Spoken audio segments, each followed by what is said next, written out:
পাত্র দিয়ে অজুর পানি নিয়ে আসছি বিশ্বনবীর জন্য, এনে দিলাম।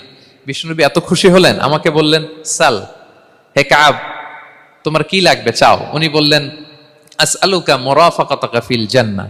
উনি বললেন, ইয়া রাসূলুল্লাহ, আপনি যদি কিছু চাইতেই বলেন তাহলে আমি জান্নাতে আপনার সাথে থাকতে চাই। দেখেন কিভাবে ওনারা সুযোগ কাজে লাগাতেন।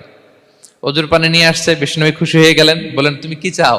বলে, আসআলুকা মুরাফাকাতাকা ফিল জান্নাহ। বড়টাই চাইছে, ছোটখাটো জিনিস চাই নাই। যে নবী, হে আমি জান্নাতে আপনার সাথী হতে চাই। বিষ্ণু বললেন, আওয়া গায়রা যালিক, আর কিছু চাও, অন্য কিছু লাগবে? বলতেছে না, উরিদু যাক, শুধু এইটাই চাই। তখন বিষ্ণু সাল্লাল্লাহু আলাইহি ওয়াসাল্লাম বললেন, আইন্নি আলা নাফসিকা বিকাসরাতি সুজুদ। এই মর্তবা যদি তুমি চাও তাহলে বেশি বেশি সেজদায় লুটিয়ে থাকো।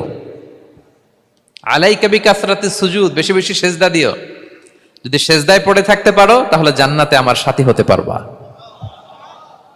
আল্লাহু আকবার।